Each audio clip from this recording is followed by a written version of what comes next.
Buenas tardes, ¿cómo se encuentran? Hoy vamos a grabar una nueva clase de la asignatura Derecho Civil 3 Contratos. En este caso vamos a analizar, vamos a empezar a analizar uno de los elementos esenciales del contrato, que es el consentimiento. Sí, vamos a empezar con la unidad 3. Acuérdense que el consentimiento, y como yo ya les había dicho en las clases anteriores, el consentimiento es aquel elemento estructural esencial del contrato junto con la causa y con el objeto, pero este es el elemento más complejo de estudiar, porque tiene muchos aspectos que analizar y que ver. Eh, Justamente en el programa ustedes van a ver que de la unidad 3 empezamos ahora a analizar el consentimiento y hasta la unidad 6 vamos a estudiarlo al consentimiento.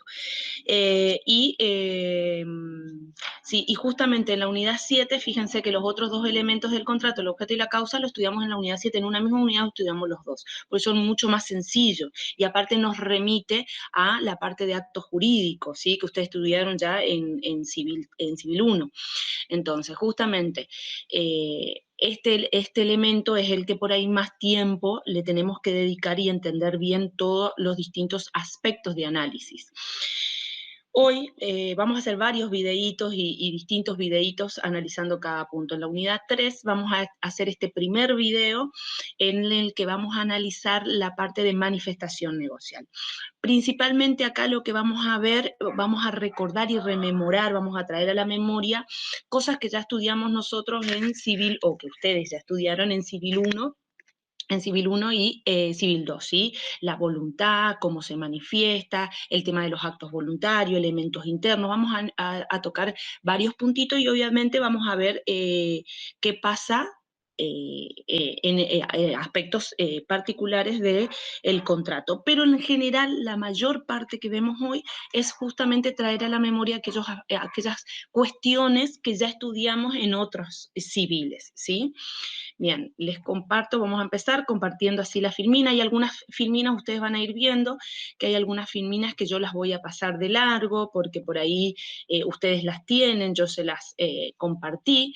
Entonces, justamente, por ahí hay algunas que las voy a pasar de largo porque considero que es innecesaria o innecesario profundizar tanto en ello, ¿sí? Acuérdense que estos son videos, mi idea es siempre hacer videos cortos, para que sea más fácil subirlos y después poder compartirlos con ustedes. Bueno, cuando hablamos, primero que nada, y empezando ya con el tema, cuando hablamos de manifestación, justamente ahí la palabra lo dice, se refiere justamente a aquellos actos, aquellos comportamientos, aquellas declaraciones que nosotros tenemos con el fin de exteriorizar nuestra voluntad, ¿sí? Cuando nosotros hablamos de manifestación negocial, nos referimos justamente a ello, a todos esos actos, aquellos comportamientos que nosotros tenemos, o incluso declaraciones, ya sea verbales o escritas, con el fin de exteriorizar, poner en el mundo exterior nuestra voluntad, ¿sí? Siempre esa voluntad va a estar dirigida o destinada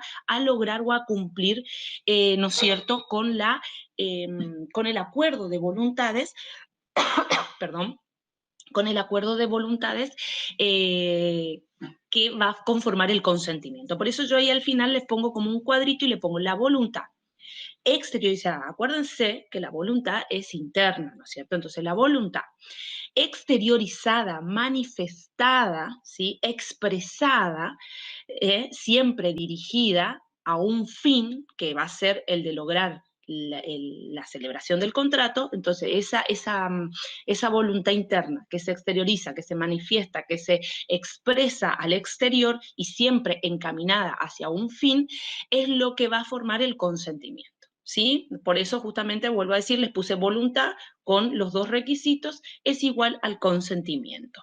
Igual, vuelvo a decir, vamos a ir profundizando un poquito más. Acá vamos a hablar de manifestación, ¿sí? De manifestación, justamente de esa exteriorización de los actos. Pero para llegar a esa exteriorización o a esa manifestación de los actos, como me pide justamente el programa, yo quiero rememorar aquellos aspectos internos que tiene la voluntad, ¿sí? Ustedes saben que la voluntad, como decíamos recién, está en el fuero interno de una persona, ¿sí? Pasa por el interior de una persona. Pero esa voluntad, para que exista, tiene que cumplir ciertos requisitos: el discernimiento, la intención y la libertad, ¿sí? Esos 3 requisitos son necesarios para que exista la voluntad y que esa manifestación esa manifestación o exteriorización que nosotros hacemos demuestre o implique que el acto es voluntario, ¿sí? Esto ustedes ya lo estudiaron, vuelvo a decir, en civil, digamos, ¿sí? En civil 1, cuando hablan de actos jurídicos voluntarios e involuntarios, justamente. Entonces, recordando esto, decimos entonces que nuestra voluntad tiene que estar integrada por el discernimiento, la intención y la libertad. El discernimiento es aquel elemento intelectual que hace referencia a la aptitud de la persona para razonar, ¿sí? Es la capacidad de razonamiento que tiene el sujeto, que tiene la persona, de poder juzgar y analizar sus actos, ¿sí? Justamente el discernimiento es un elemento interno que no tiene ningún vicio, no lo va a afectar ningún vicio. Sin embargo, ese elemento interno del discernimiento se ve afectado por la incapacidad. ¿Sí? Entonces nosotros podemos decir que el discernimiento se adquiere progresivamente con el transcurso del tiempo. Perdón, me salió un cuadrito ahí en la computadora. Entonces, se adquiere progresivamente con el transcurso del tiempo. Entonces, una persona nace sin discernimiento, ¿sí? Porque es incapaz. Pero a medida que va transcurriendo el tiempo y va adquiriendo edad, van pasando los años, va adquiriendo con ello discernimiento y la ley se lo va reconociendo al sujeto esa aptitud de razonamiento, esa capacidad para poder juzgar por sí mismo los actos.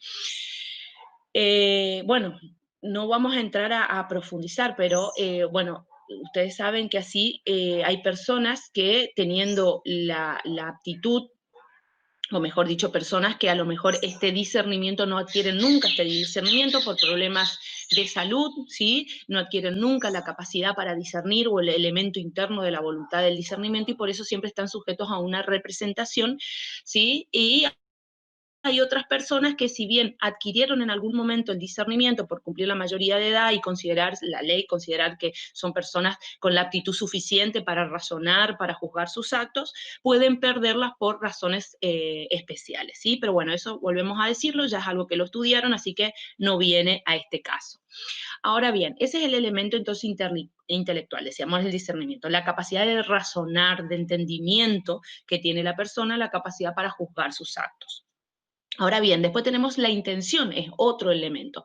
La intención tiene que ver con justamente querer, ¿sí? Justamente el querer lograr, querer hacer algo, ¿sí? Yo quiero celebrar determinado contrato con determinada persona porque quiero adquirir determinado bien, por ejemplo, ¿sí? Entonces tiene que ver justamente con el querer. Y la libertad tiene que ver con la posibilidad de lograrlo, ¿sí? La posibilidad, la libertad, justamente ahí dice el ejercicio del libre albedrío, ¿sí? Es decir, que, no me, que mi intención y mi discernimiento no se encuentren obstaculizados o privados de alguna manera. Entonces, justamente tiene que ver con la posibilidad que tienen las personas de poder cumplir con determinados actos o de realizar determinados actos, ¿sí? La falta, vuelvo a decir, la falta de cualquiera de estos elementos internos ya afecta a la voluntad. Ya el acto deja de ser voluntario e incluso la afección que pueda tener alguno de estos 3 elementos puede llevar a la nulidad del acto. Hoy nosotros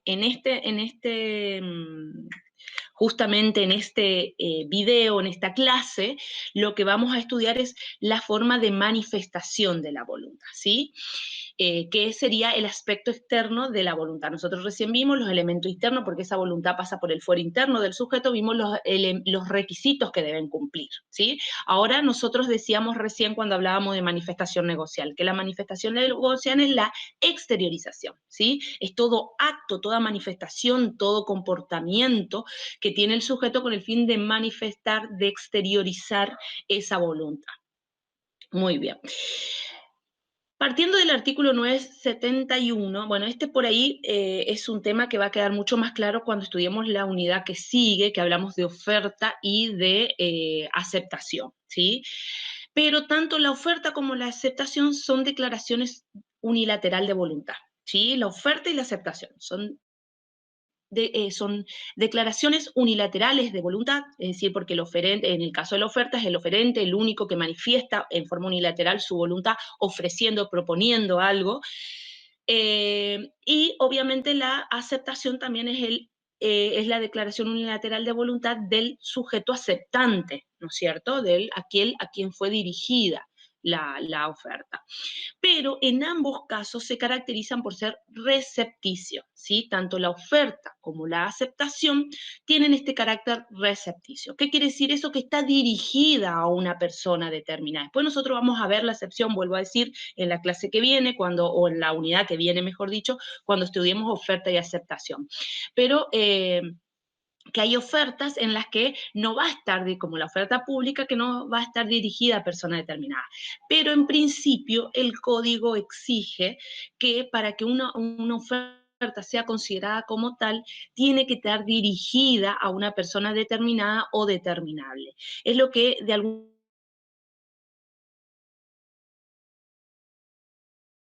carácter recepticio, porque yo dirijo esa oferta, esa propuesta. El aceptante va a declarar unilateralmente su voluntad de aceptando, ¿no es cierto?, o rechazando la oferta, y va a dirigir su aceptación, la va a dirigir directamente al oferente. Por eso también la aceptación es de carácter recepticio. Y acá justamente en el artículo 971, que es lo que estamos viendo en pantalla, es lo que plasma justamente este carácter, el carácter recepticio tanto de la oferta como de la aceptación. Porque me está diciendo cuándo concluye el contrato. ¿Para qué me interesa a mí o para qué nos interesa a nosotros saber cuándo concluye el contrato? Porque a partir de ese momento el contrato comienza a producir sus efectos. Nacen las obligaciones para las partes, ¿sí? Nacen los derechos para las partes, etcétera. Entonces, justamente es importante determinar desde qué momento queda concluido un contrato, porque a partir de ahí ya pasamos a tener una relación contractual y surge desde ese momento los efectos del contrato, las obligaciones del contrato, ¿sí? Entonces dice el artículo 971, los contratos se concluyen con la recepción de la aceptación. Ahí está el momento en que el contrato queda formado, queda perfeccionado. Entonces, cuando hay recepción de la aceptación de una oferta, ¿sí? Entonces, quiere decir justamente que ese acto unilateral de voluntad que fue emanado del aceptante tiene que llegar a un destino, tiene que ser recibido por una persona, que va a ser la persona del oferente. Entonces, el contrato concluye, queda perfeccionado cuando se recibe la aceptación de una oferta, ¿sí? Bueno, y después dice en la segunda partecita del artículo, dice, o por una conducta de las partes que sea suficiente para demostrarla. En general, esto sería, a lo mejor no hay una manifestación expresa de voluntad, donde se exprese o se manifieste, se dirija directamente la, la aceptación, sino que a lo mejor hay un principio de ejecución de contrato, es decir, a lo mejor las partes, sin manifestar expresamente su voluntad, comienzan a cumplir con las obligaciones que encierran el contrato, con las prestaciones que deberían haber cumplido, y entonces, obviamente, es una conducta suficiente para demostrar que el contrato sí había existido, por más de que no haya una manifestación expresa. ¿Sí? ¿Se entiende hasta ahí? Perfecto. Entonces, para eso es importante y por eso empezamos desde ahora determinando cuándo nace el contrato, el carácter recepticio, ¿sí? Cuándo se perfecciona el contrato, cuándo se concluye. Vuelvo a decir, por ahí va a quedar un poquito más claro cuando estudiemos o analicemos la unidad 4, que estudiamos oferta y aceptación. Bueno, estos son conceptos doctrinarios que yo por ahí le pongo en la filmina para que ustedes tengan de lo que es el consentimiento, pero volvemos. Este también es un cuadrito por ahí de cómo se conforma el consentimiento contractual como elemento esencial, que es un poco lo que venimos diciendo, que lo vengo diciendo desde el mismo día que analizamos el concepto del contrato. Oferta y aceptación, acuérdense que el contrato son dos partes, es un acto jurídico bilateral donde hay dos partes con intereses contrapuestos que manifiestan su voluntad interna, ¿sí? Con discernimiento, con intención y libertad, manifiestan su voluntad interna, la exteriorizan a esta voluntad negocial, la exteriorizan, la dirigen a un fin, que cuál va a ser justamente el de lograr la complementación de estas dos voluntades, la unión de estas dos voluntades que surgen de partes distintas para formar el elemento esencial del consentimiento contractual. ¿sí? Es lo que veníamos diciendo al principio. Entonces son dos voluntades que cumpliendo con los requisitos internos se manifiestan, dirigen siempre a un fin determinado, ¿sí? Buscan o tienen la intención de lograr la unión, ¿sí? La conjunción de esas dos voluntades para formar el acuerdo de voluntad o esa voluntad común que va a ser el consentimiento contractual.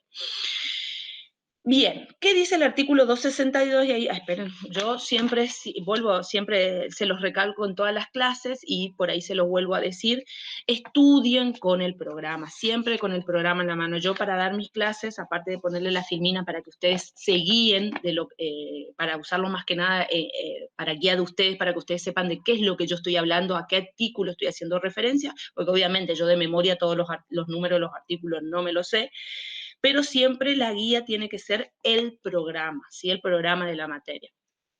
Porque tanto para rendir el parcial como para rendir los finales es lo único que a ustedes les va a servir en definitiva, porque a la hora del parcial el tiempo es limitado, entonces no se pueden poner a revisar, a pesar de que rinden en la casa, no se pueden poner a revisar todo el material de estudio. Entonces es importante que siempre tengan el programa cuando estudian, porque es la guía para ustedes, ¿sí? Y lo mismo pasa con el final. En el final escrito, bueno, vamos a ver cómo lo hacemos este año, pero lo único que ustedes tienen acceso y se les permite tener aparte de la hoja es siempre el programa, ¿sí? Entonces ustedes ven que ahí dice, bueno, le hablamos del carácter recepticio y después habla de manifestación expresa y tácita.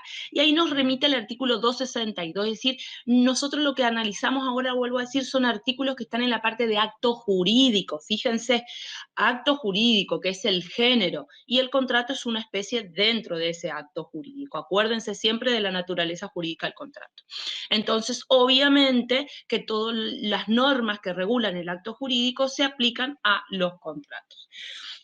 Entonces, en lo que hace a la manifestación de voluntad, justamente tiene que ver con los artículos, analizamos y estudiamos los artículos de acto jurídico, 262. Y dice, este artículo lo que hace es decir cómo pueden exteriorizarse los contratos. Y ella habla de las distintas formas de exteriorización expresa, de manifestación expresa del acto jurídico y del contrato. Entonces el contrato esa voluntad interna se va a poder manifestar o exteriorizar oralmente, por escrito, por signos inequívocos y hace al final alusión por la ejecución de hechos materiales. Bueno, oralmente ya lo sabemos, es la forma, ahí como yo les pongo todas las aclaraciones, siempre es la forma más rápida para poder manifestar la voluntad y poder concretar un contrato, ¿sí? Poder concretar justamente o celebrar un contrato.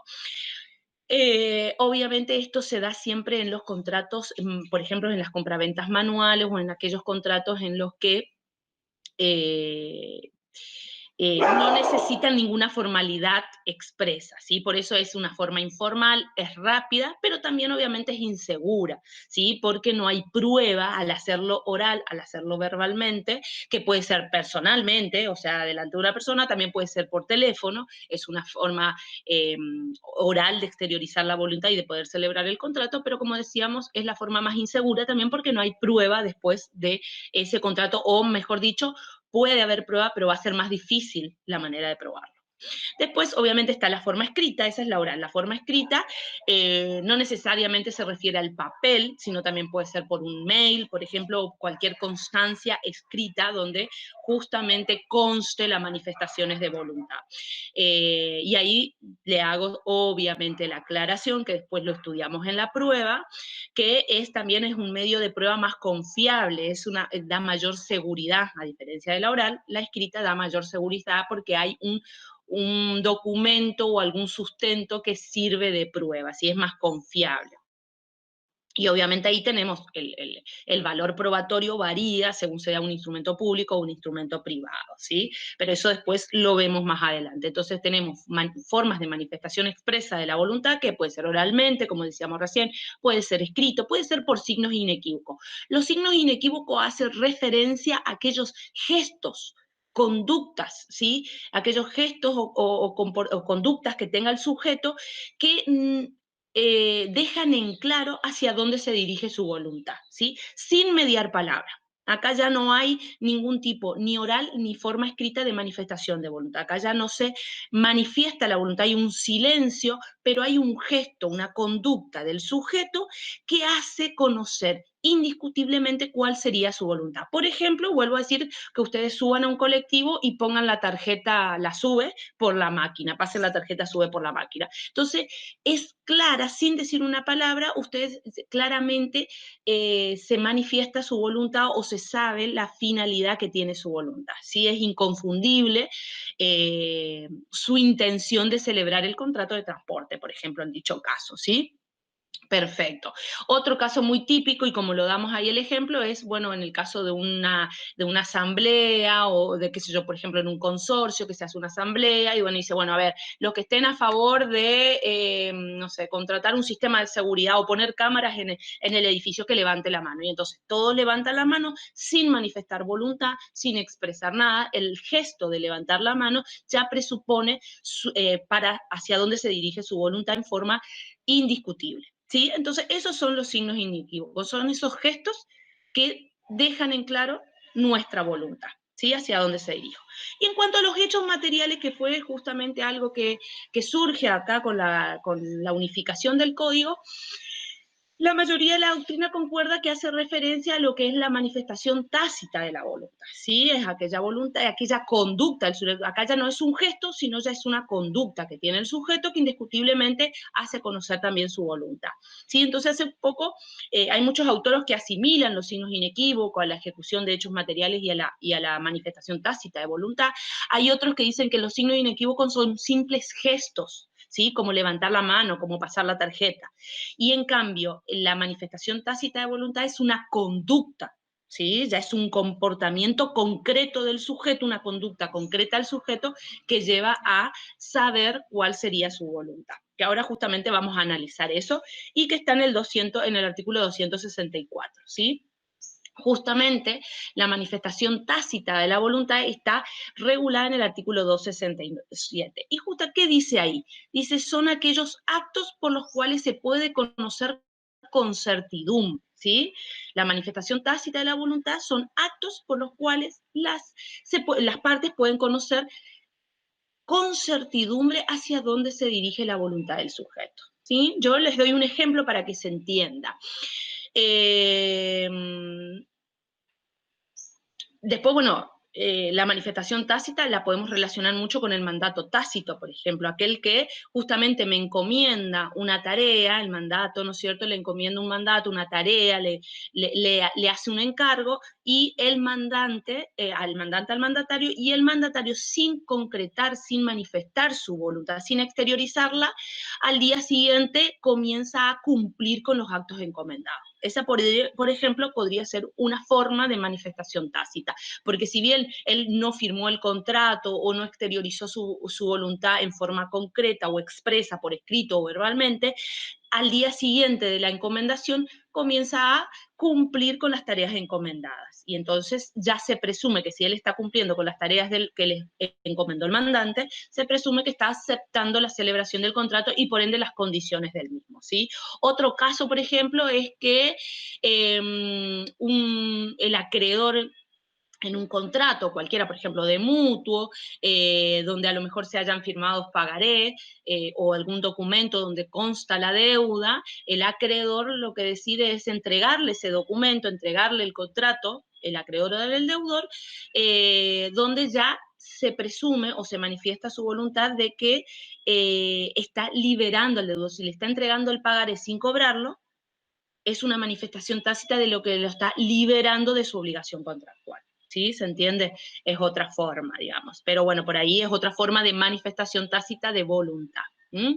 Bien, pero bueno, es un poquito lo que decíamos recién, por eso es tan similar o muy parecida a lo que son los signos inequívocos, y por eso la mayoría de la doctrina considera que cuando el artículo 262 hace referencia a hechos materiales de manifestación de voluntad, está haciendo referencia a la manifestación tácita y nos deriva automáticamente al artículo 264. Después tenemos el silencio como manifestación de voluntad. Y acá tenemos un principio general y las reglas, y excepciones, perdón, a esa regla. El silencio como manifestación de voluntad está regulado en el artículo 263. Seguimos en la parte de actos jurídicos, ¿sí? Bueno, la regla general es que el silencio de una persona no implica manifestación de voluntad, ¿sí? Esa es la regla, ¿sí?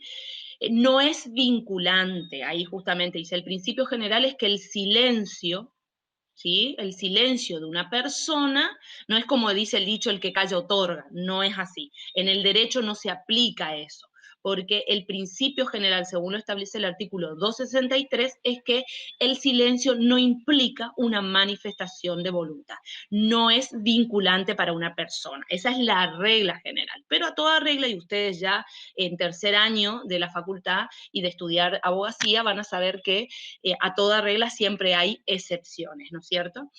Y en el caso de manifestación de voluntad, las excepciones están en ese mismo artículo 263. La primera es cuando existe la obligación de explicarse por la ley, dice el artículo. Les doy un ejemplo de esto, para que se entienda. Entonces, la excepción a esa regla, volvemos, ¿no es cierto? El silencio no es manifestación de voluntad. El silencio no es vinculante y no implica que una persona esté reconociendo o no algo, ¿sí? Pero hay excepciones. Entonces, una de las excepciones es cuando la persona tiene la obligación de explicarse o de manifestarse por una obligación legal, ¿sí? Por la ley.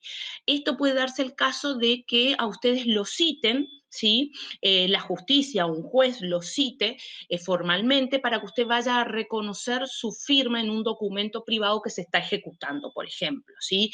Por ejemplo, un contrato de alquiler que se le están ejecutando que alquileres debido o expensa o a lo mejor algún gasto que no haya pagado, lo que sea, obviamente nace del contrato de alquiler. Cuando uno ejecuta ese contrato, ejecuta esos alquileres, lo primero que el juez va a hacer es citarlo a usted a que ustedes reconozcan esa firma. Entonces ahí hay una obligación legal, el juez lo está citando tal día, a tal hora, para que usted se presente y manifieste el reconocimiento o no de esa firma que se le imputa a usted. Si ustedes no se presentan, en ese caso hay una manifestación de voluntad reconociendo la firma en el ejemplo que estoy dando, ¿no es cierto? Entonces, cuando hay una obligación legal de presentarse, hay una obligación que nace de la ley, de explicarse, de manifestarse. Cuando uno no cumple con esa imposición legal, entonces en ese caso el silencio se reconoce como manifestación de voluntad, ¿sí? También puede estar el caso de la voluntad de las partes, ¿sí? Que haya una manifestación, o sea, cuando, mejor dicho, por que el silencio sea manifestación de voluntad, por imposición de la voluntad de las partes. Es decir, cuando en un contrato, por disposición o en un acto jurídico, por disposición de las partes convienen que tal o cual hecho implica manifestación de voluntad, ¿sí? Por ejemplo, en un contrato de transporte de mercadería, ¿sí? Contrato de transporte de mercadería. Entonces, hay una cláusula dentro del contrato donde el transportista dice que si dentro del plazo de 10 días el destinatario o el beneficiario no se hace responsable por los daños que tenga el paquete por el plazo de 10 días. ¿Sí? ¿Se entiende? Decir, por ejemplo, en ese caso, o sea, las partes convienen en un contrato de transporte que el transportista se hace responsable por los daños y perjuicios por el plazo de 10 días contando de que el destinatario recibió el paquete. Si en ese periodo de 10 días hay un silencio, es decir, el destinatario no manifiesta su voluntad invocando algún daño o algún reclamo, se presume que recibió el paquete conforme y entonces su silencio es una manifestación de voluntad, ¿sí? Entonces, pero esto tiene que estar expresamente convenido por las partes, esa situación especial en la que el silencio será considerado como manifestación de voluntad. Por eso también es una excepción. Después, bueno, dice los usos y prácticas también habla el código. Entonces, el artículo 263 habla de excepciones en los casos en que exista la obligación de explicarse por la ley, cuando existe una convención de partes, ¿sí? Cuando está dispuesto por la voluntad de las partes, cuando surge de los usos y costumbres, dice el artículo. Entonces, cuando debe explicarse o hay una obligación de manifestar la voluntad que nace de los usos y costumbres. Bueno, en este caso no tengo un ejemplo concreto porque habría que analizar cada situación en particular y teniendo en cuenta los usos y costumbres de cada lugar, ¿sí? pero también pueden hacer justamente de las prácticas. Esto siempre apuntando más a lo que es el derecho comercial. Acuérdense que los usos y costumbres, los usos y prácticas, tienen que ver con las costumbres que se aplica más en lo que es comercio, ¿sí? Después, la última excepción en el artículo prevista en la ley, dice cuando existe una relación entre el silencio actual y una declaración precedente, ¿sí? Entonces, también cuando existe una relación tan estrecha entre el silencio que tenemos hoy y una declaración que hicimos anteriormente, también se va a considerar que ese silencio es manifestación de voluntad.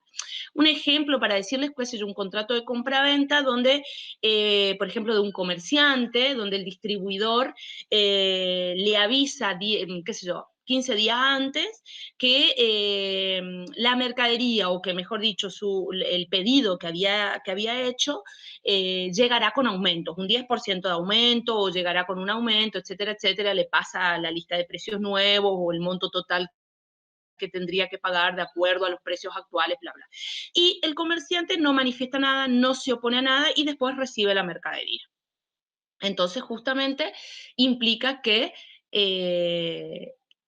hay una relación estrecha entre el silencio que mantiene el comerciante y las declaraciones que se habían hecho con anterioridad. Entonces, después se considera que ese silencio también es manifestación de voluntad, ¿sí? Entonces, esa es otra forma de la manifestación negocial, ¿sí? De formas de exteriorizar la voluntad de los sujetos. Pero vuelvo a decir, recordemos siempre, que el silencio tiene un principio general, una regla y excepciones. La regla es que no, que el silencio no es manifestación de voluntad, ¿sí? Que no es vinculante, salvo en los casos expresamente previstos por la ley. Entonces, es decir, salvo cuando, y las excepciones son, salvo cuando exista obligación legal de explicarse, cuando las partes lo hayan convenido expresamente en el contrato, cuando surge de los usos y costumbres, o cuando hay una relación estrecha entre un silencio actual y una declaración precedente de las partes, ¿sí? Perfecto. Bueno, ahí está el principio general y las excepciones. Bien, otra cuestión importante por ahí, otra cuestión en tocar en lo que hace a la manifestación negocial es la voluntad declarada y la voluntad real, ¿sí? Cuando nosotros hablamos de voluntad real y voluntad declarada, también uno de los últimos puntitos del tema, de esta filmina, cuando hablamos de la voluntad es justamente aquella voluntad que está contenida dentro de, o que se refiere, mejor dicho, a la intención que tienen las partes, ¿sí? La voluntad real es aquello que realmente, aquella finalidad que tenían las partes a la hora de celebrar el contrato, ¿sí? Es decir, la voluntad real pasa por el fuero interno del sujeto, es la que queda dentro nuestro, es la finalidad que nosotros realmente teníamos, la intención que nosotros realmente teníamos cuando queríamos celebrar algún determinado contrato. Ahora bien, tenemos la voluntad declarada. La voluntad declarada es aquella que manifestamos, que expresamos, que exteriorizamos al mundo, ¿sí? Es la que damos a conocer en definitiva. Entonces nosotros tenemos esta voluntad, esta manifestación negocial que va a terminar generando una división de voluntades. Una voluntad real, que es aquella que está contenida en nuestro fuero interno, que es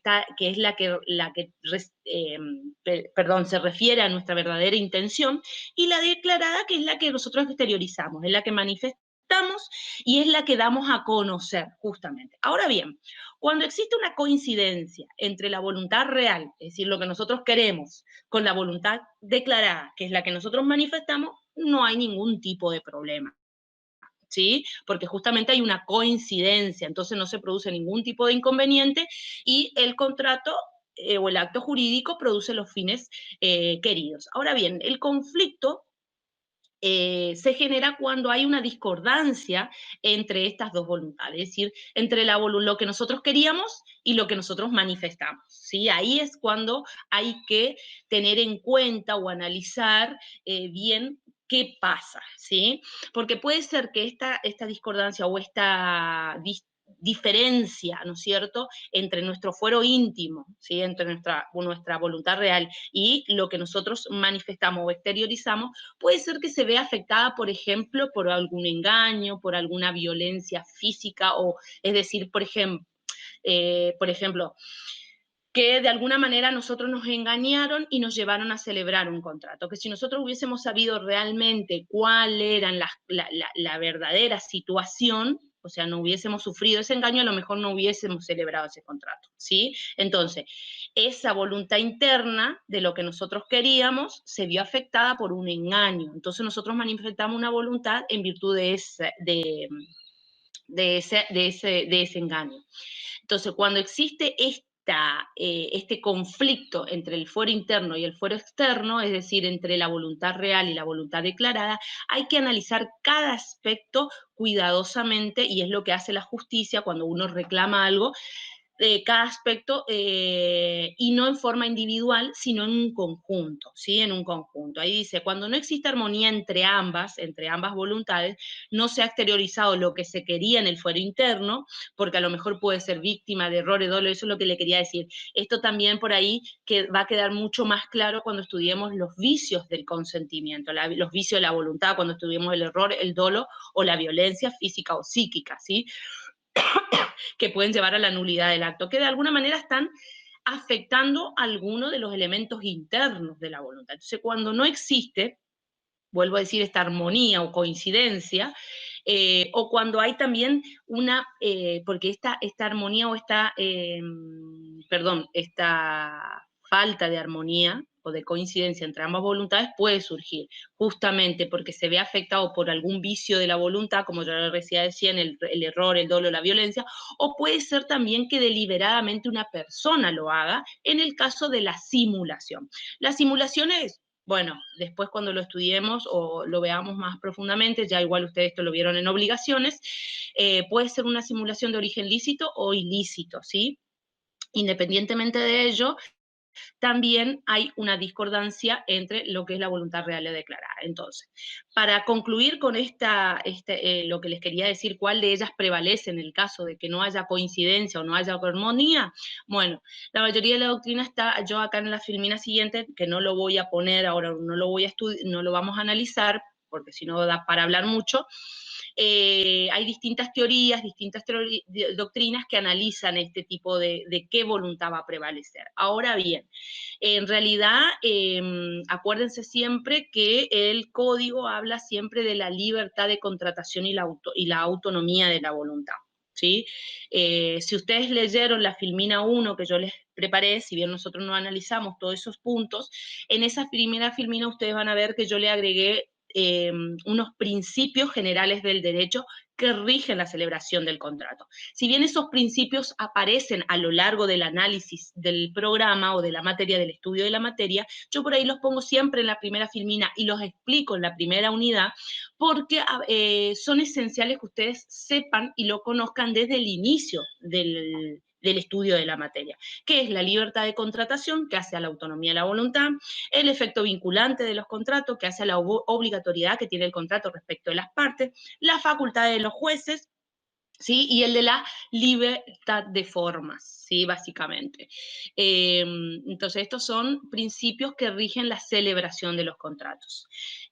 Justamente el de la autonomía de la voluntad es algo que rige toda la celebración del contrato, su celebración, su interpretación, su ejecución del contrato, la buena fe, otro de los principios es no el de la libertad de forma, el de la buena fe, el que me olvidé de comentarlo, ¿sí?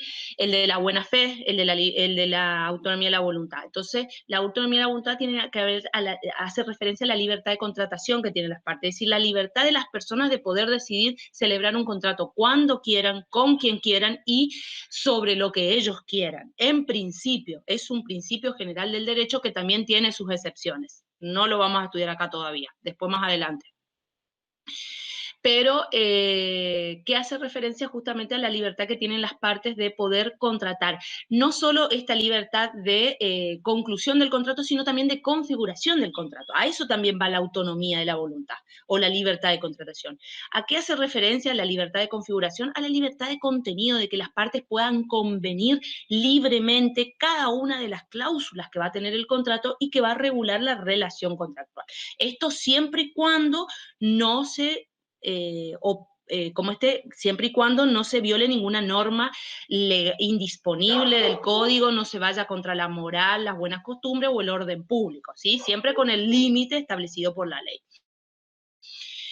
Entonces decíamos que justamente cuando hay una discordancia, cuando hay una diferencia entre la voluntad interna del sujeto, la voluntad real que tenía el sujeto y la voluntad declarada, cada juez siempre va a tener que analizar o se va a tener que analizar todos los aspectos de la relación contractual, porque lo que primero siempre prevalece es la voluntad contractual, la voluntad real de los sujetos, y siempre se analiza ese punto del contrato, ¿sí? Y después se va también a analizar en forma conjunta con la voluntad declarada, teniendo en cuenta que el principio de la buena fe, de la confianza, de cooperación, que tiene que regir la celebración, la interpretación y la ejecución de los contratos, ¿sí? Entonces es todo un análisis en forma conjunta, ¿sí? Siempre con el principio de buena fe y de confianza. Y acá justamente para terminar este punto y terminar este videíto o esta clase, justo analizamos el artículo 961, acá ya estamos en la parte de contratos, ¿sí? Ya dejamos la parte del sector de acto jurídico para irnos a la parte de regulación específica o especial de los contratos, que habla de la buena fe contractual. Como yo les decía recién, este principio, ustedes van a encontrar esta misma filmina en la unidad 1, junto con la del efecto vinculante y la libertad de contratación y la de la facultad de los jueces, ¿sí? Son principios generales del derecho que regulan la celebración del contrato, o sea, desde el nacimiento del contrato hasta su ejecución y su cumplimiento. La buena fe hace referencia justamente a la obligación que van a tener de las partes desde dos puntos de vista, ¿sí? Desde una buena fe objetiva, ¿sí? La buena fe objetiva o la buena fe lealtad, que es la conducta que van a tener que tener los sujetos a la hora de celebrar, interpretar y ejecutar el contrato. ¿A qué hace referencia esta buena fe? A la conducta del sujeto que tiene que comportarse con lealtad, con confianza, con rectitud, es decir, el valor que se le da a la palabra empeñada. Pero no solo esto, sino también a la obligación de cooperación que tienen los sujetos contractuales. ¿A qué hace referencia con esta cooperación? A que ambas partes del contrato deberán siempre realizar todo lo necesario para que ese contrato llegue a buen puerto, es decir, cumpla con su finalidad económica. Y el otro aspecto de la buena fe contractual es la buena fe subjetiva, ¿sí? O la buena fe creencia, como se dice, que es que el sujeto tiene que actuar convencido realmente, creyendo que la actitud y lo que está realizando es legal, es legítimo, ¿sí? Que está actuando realmente con honestidad, con rectitud, ¿sí? ¿Se entiende? Bien, ¿qué dice el artículo 961? Los contratos deben celebrarse, interpretarse y ejecutarse de buena fe. Obligan no solo lo que está formalmente expresado en el contrato, sino a todas aquellas consecuencias que son propias y se consideran comprendidas en los mismos. Con los alcances que razonablemente se habría obligado a contratar, siendo contratantes cuidadosos y previsores, ¿sí? Es lo que acabo de explicar en sus dos aspectos, ¿sí? En una buena fe objetiva y en una buena fe subjetiva. Muy bien. Entonces, hasta aquí este primer punto de la unidad 3, ¿sí? De la unidad 3, ¿sí? Como yo les decía recién, o como les dije en un principio, se darán cuenta, a partir del análisis que venimos haciendo, se darán cuenta lo complejo que es el estudio de este elemento contractual, ¿sí? Del consentimiento. Fíjense que ahora, en el próximo video que les pase, vamos a hablar de lo que es tratativa precontractual. Y nosotros recién hablábamos del carácter recepticio, ¿no es cierto?, de la manifestación negocial. Y justamente decíamos que el contrato concluye, se considera perfeccionado desde el momento en que se recepciona la aceptación de una oferta, ¿sí? Entonces, desde ahí el contrato se perfecciona, comienza a producir sus efectos contractuales, nace la responsabilidad contractual, nacen las obligaciones que deben cumplir las partes y los derechos que tendrá cada una. Ahora bien, antes de ese perfeccionamiento, antes de que ese contrato se concluya, se perfeccione, mejor dicho, hay toda una etapa previa, digamos, anterior, que eso es lo que nosotros llamamos tratativas precontractuales o tratativas contractuales, que es la etapa de negociación de las partes, donde las partes se acercan, ¿sí? Negocian, deciden cómo celebrar el contrato, configuran el contenido del contrato, contrato, ¿sí? Entonces, bueno, eso vamos a analizar ahí, también vamos a ver que hay otros principios, o sea, o hay una visión distinta del principio de la buena fe, del deber de confidencialidad, etcétera. Pero bueno, eso lo dejamos para la próxima clase. Espero les haya servido este nuevo video y nos vemos pronto. Hasta luego.